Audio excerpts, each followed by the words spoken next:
25 মণ ওজনের গরুর সেবা যত্নে ব্যস্ত বউ শাশুড়ি।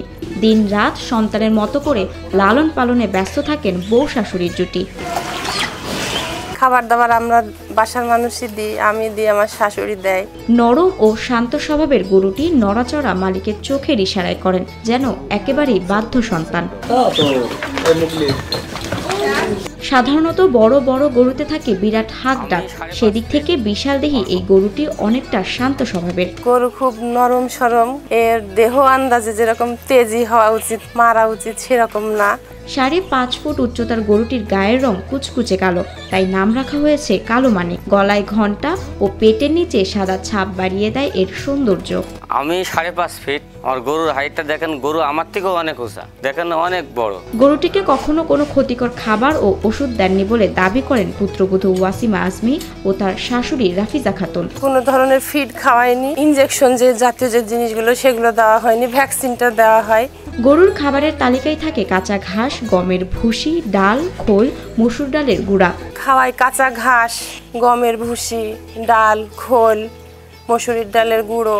যা খেতে চায় তাই খাওয়ানো হয় কালো মানিককে। তার আবদার পূরণ করতে এক পায়ে দাঁড়িয়ে থাকে বউ শাশুড়ি সহ পুরো পরিবার, এমনটাই জানান ওয়াসিমার শ্বশুর ইদ্রিস আলী। মানুষ যেমন মনে করলে মাছ গোশ বিভিন্ন ইত্যাদি খাতে চাই, ওই রকম আমারও গরু যা মনে খাতে চাই আমরা তাই খাওয়াই। তার পরিবারের সবার মতো কালো মানিকের জন্য বরাদ্দ থাকে খাবার। গরুকে না দিয়ে নিজেদের মুখে খাবার তোলে না পরিবারের কেউ।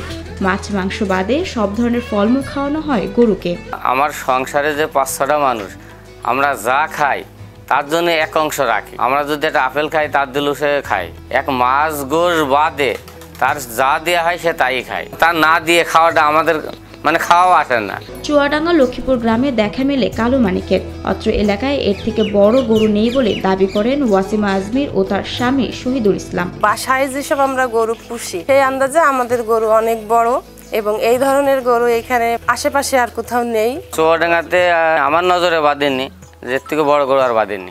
সংসারের সবচেয়ে ব্যয়বহুল সদস্য কালো মানিক। তার পেছনে খরচ হয় দিনে 1000 থেকে 1200 টাকা। এবার যে গরুটা আমরা পালছি, এই গরুটার পিছনে 1000 থেকে 1200 টাকা প্রতিদিন খরচ আসে। রাজকীয়ভাবে দিন কাটায় কালো মানিক। তার যত্ন আত্মীতে কোনো কমতি রাখেন না মালিক। গরমে গরুকে ঠান্ডা রাখতে আছে সার্বক্ষণিক বাতাসের ব্যবস্থা। গরুর বাতাস দেওয়ার জন্য 2-3টে ফ্যান মতো ব্যবহার করি। গরুটির আকৃতি যেমন হৃষ্টপুষ্ট, দেখতেও তেমন সুন্দর। হাটে তোলা হলে অন্য গরুর ভিড়ে সহজেই নজর কাড়বে ওয়াসিমার গরু। গরুটা সব দিক দেখতে শুনতে মানান। ইসরায়েল বড় গরু বর্তমানে আমাদের এই হামসামে বর্তমান নেই। প্রত্যেক দিন 2-5 জনকার গরু বাড়ির উপর আসে গরুটা দেখতে, এত রূপ গরুটার। বিশ্বমানের থার্মিক্স রড, সালাম স্টিল থার্মিক্স, দেশের একমাত্র থার্মিক্স রড। এবার 6 দাঁতের এই গরুটির দাম হাঁকা হচ্ছে 10 লাখ টাকা। তবে ক্রেতাদের কিছুটা দরদামের সুযোগ দেবেন শহীদুল ইসলাম। আমার এই গরুটা 25-26 মণ মাংসই আছে। এই গরুটা 10 লাখ চাচ্ছে, 9 হলেও বেচা যাবে। এখন সেটা তো যোগাযোগের মাধ্যমেই হবে। এবার চুয়াডাঙ্গাতে কোরবানির জন্য প্রস্তুত আছে প্রায় 54,000 গরু, যা জেলার চাহিদা মিটিয়ে দেশের বিভিন্ন জেলায় পাঠানো হবে বলে জানান উপজেলা প্রাণী সম্পদ কর্মকর্তা মোস্তাফিজুর রহমান। চুয়াডাঙ্গা জেলায় প্রাণী সম্পদের মধ্যে মুটাতাজাকরণ জোন হিসাবে পরিচিত। কুরবানিদের সময় চুয়াডাঙ্গা থেকে সারা বাংলাদেশে গরু সরবরাহ করা হয়।